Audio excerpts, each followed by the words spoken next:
ना पिछले 30-40 वर्ष में जो सनातन से जुड़ी एक न सिर्फ मंदिर बल्कि जितने भी धार्मिक स्थल हैं जिनका दमन हुआ है यहाँ, कुछ तो वक्त की वजह से, समय की वजह से, लेकिन कश्मीर में जान के किया गया, तोड़ा गया, लुप्त किया गया, हमारी संस्कृति हमारा इतिहास मिटाने की कोशिश की गई।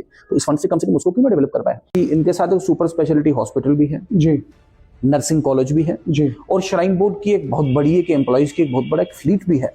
तो क्या वहां हम एक रिजर्वेशन दे पाते हैं? क्या बात हुआ अगर माँ वैष्णो देवी की कृपा से उनका चढ़ावा उनके बच्चों को पढ़ाने में या उनके इलाज में या उनकी बच्चियों को नर्सिंग करवाने में लगे? जो आप हैं ये अनफेयरनेस है। आप मानते हैं this is injustice? This is injustice, this unfairness, absolute injustice. प्रधानमंत्री जी कहते हैं पीड़ित, वंचित, शोषित।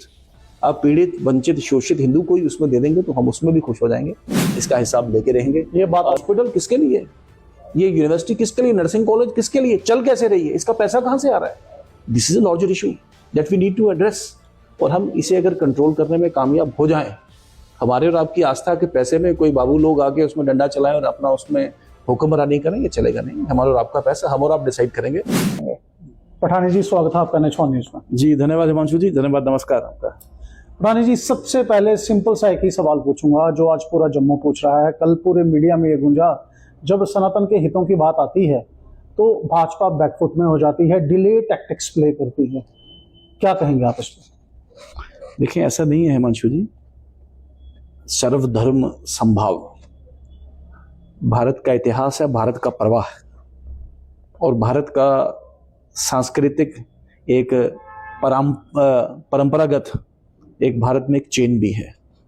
तो राइट टू रिलीजन, हर एक धर्म अपने धर्म कि अपने तरीके से उस धर्म का पालन करे, धर्म के साथ जुड़ी पद्धति और प्रणालियों का अनुसरण करे, और इससे सर्वधर्म संभाव बना रहेगा। लेकिन मेरा मानना है कि वो कहते हैं अंग्रेजी में एक this is a simple tip of the iceberg, ये तो सिर्फ एक चोटी है, असली जो तमाशा है वो तो नीचे है। एक बहुत बड़ा एक बवाल है। अब इसी विषय पे पहले बात करें। देश भर में कॉलेज हैं, यूनिवर्सिटीज हैं। ये कॉलेज यूनिवर्सिटीज अपने आप में ये एक मेरिट बेस्ड सिलेक्शन करती हैं। इन सब के बाद अगर आए हम तो कुछ माइनॉरिटी एडेड इंस्टीट्यूशन है, उसमें सिख्स हैं, क्रिश्चियंस हैं, ज्यू हैं, पारसी हैं। इन सब को ये ज्यूज, पारसी, सिख्स वगैरह ये सब वो माइनॉरिटी एडेड इंस्टीट्यूशन माइनॉरिटी हैं। इसमें माइनॉरिटीज अपना पैसा वक्फ के माध्यम से लगाती है, लेकिन सरकार इन्हें एड देती है, मुफ्त जमीन देती है जी, जी। लेकिन फिर भी ये particular number of seats reserve करते हैं, 50 to 90% जो हमारे रिसर्च। जी बिल्कुल एग्जैक्टली, ये उन समुदायों के लिए। ये अब माता वैष्णो यूनिवर्सिटी की बात करें, ये वो इंस्टीट्यूट नहीं है जो कैटेगरी 1 मैंने आपसे बात की जिसमें रूटीन सिलेक्शन होती है जी। ये माइनॉरिटी एडेड इंस्टीट्यूशन भी नहीं है। हालांकि जम्मू कश्मीर में हिंदूज माइनॉरिटी में है, 28 से 29% हमारी आबादी है यहाँ। ये वो भी नहीं है, बिल्कुल। ये वो इंस्टीट्यूशन है जिसकी 100% फंडिंग माँ वैष्णो देवी के चढ़ावे से चलती है। तो अगर इसको स्पष्ट भाषा में कहें कि किसी कानून ने इसे क्रिएट नहीं किया, किसी सरकार ने इसको क्रिएट नहीं किया, किसी संगठन ने इसको क्रिएट नहीं किया, ये हमारे और आपके फेथ से, हम हमारी आपकी आस्था से एक इंस्टीट्यूशन एक रेकनिंग में आया। और जो डोनेशन देते हैं उनके लिए बहुत बड़ा सरप्राइज है, पर ये हर साल होता है।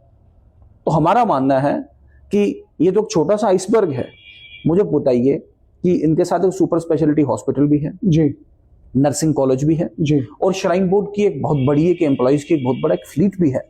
तो क्या वहां हम एक रिजर्वेशन दे पाते हैं उनको?